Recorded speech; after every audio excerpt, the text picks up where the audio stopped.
Hey everyone, just giving you a latest update on the markets, real estate, and the saga in the private credit and private equity world. So, first with real estate, nothing really new going on. Still a record low transaction volume market with interest rates having pushed back up to about 6.5%, unfortunately. And that's mostly due to the rise in oil prices causing a tightening in dollar liquidity in the world because it's taking more dollars to buy oil throughout the world. So a lot of economies throughout the world are short on dollars, which drives up interest rates worldwide. It's not just the US where interest rates are going up. So anyway, that is affecting real estate's interest rates and the mortgage rates. And we are seeing softening and continuing in pricing in much of the economy and or much of the country, just excluding the Midwest and Northeast. Still, that is still a slight amount of price increases still taking place there. That will eventually turn, in my opinion, as the economy, as the real estate overprice markets start to correct over time. But one never knows, of course. But we have seen some news with new home prices having declined even more, and new homes are even lower than existing family homes, as we've talked about. Although many existing owners are starting to capitulate and drop their prices in order to get their houses sold in many of the markets where there's more inventory. So no price crash in the offing right now, but I think we're going to have a slow drive downward in prices where it's already started. Like I said, Austin, Texas is already down 25% in parts of Florida. Colorado, Denver is one of the worst markets when it comes to price, certainly in condos, down 20 or 25%, as reported by Denver Post and other market media there. So definitely spreading and slowing in the existing family pricing.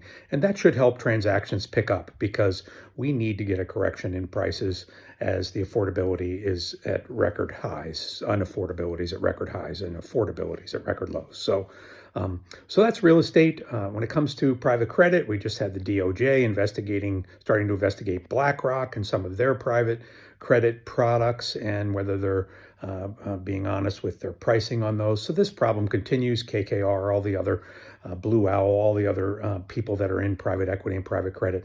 This is a difficult situation. We really don't know until each quarter comes as to how many bombs are hidden underneath the sheets with the values of these positions that these companies have taken and the loans that they've given out.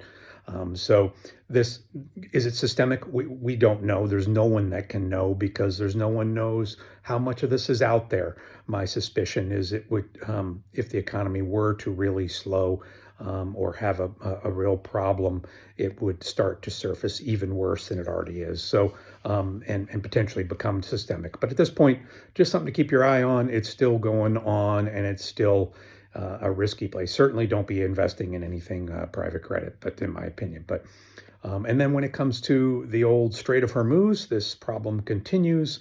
The Iranians are dragging their heels and making it last as long as they can. And Trump is kind of in between a rock and a hard place here, trying to get out of this situation while getting control of the nuclear materials. So kind of a standoff here, as you've probably imagined. Stock markets have hit record highs, had a little bit of a correction on Friday, and likely potentially more to come there. But unfortunately, the markets unfortunately, the markets don't appear to be caring about the Strait of Hormuz, and that may continue. My market indicators that I've been following, like I said in my last clip, was invested in stocks, half invested in gold, and invested in Bitcoin, although Bitcoin really took a turn for the worst in the last 3-4 days. So who knows whether that will end up generating a sell signal. I'll let you know if any signals change that I follow. And remember, this isn't investment advice, but just as to what's going on. So if you are looking into buying real estate or investing in real estate in half the country, west, Southwest and the Southeast, don't wait. Prices are continue to drop, although maybe Austin, Texas, and some of those areas that are already down 20 or 30% might be worth nibbling. But if you're looking to move or relocate. But anyway, it is it's a strange market. I think we're in the blow off top phase of the economy or in the stock market, and how this what will happen, I don't know. But there's a lot of people thinking that the Dow could go to, or the S&P could go to 8,000, 8,200 or so before all this party ends. So anyway, keep an eye on everything, and I hope, if you have any questions, shoot me a message in the comments. Although I am traveling, so I'm not accessing the YouTube as much as usual, but just wanted to give an update for those of you that might wondering if anything really has changed with the stock market allocations and such that I follow. And like I said, the begrudging buying turned out to be a great move, although it was painful buying when things seem so bad. And the Strait of Hormuz issues are only going to get worse. Every week that this strait is closed, there's going to be more more effects of oil shortages and price increases on plastics and shipping, and inflation's going to, excuse me, going to continue to drive higher as a result.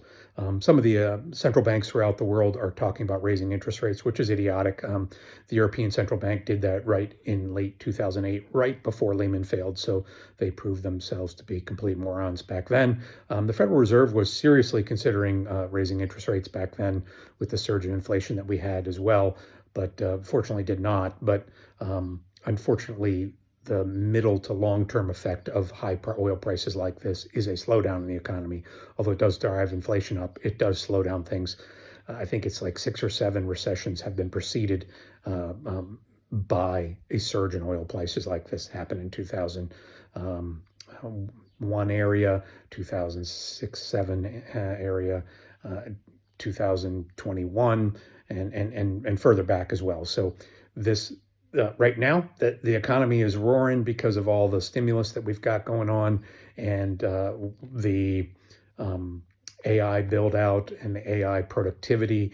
The profits of companies are raging upwards, where most people are struggling to make ends meet, or more people are struggling to make ends meet, unless you're stockholders or real estate holders, but in the strong markets. But just because the affordability has gotten difficult with oil prices and food prices. Food prices are only going to get worse with the shipping and the fertilizer issues that are not coming out of the Strait of Hormuz. So anyway, just want to give you an update on all this.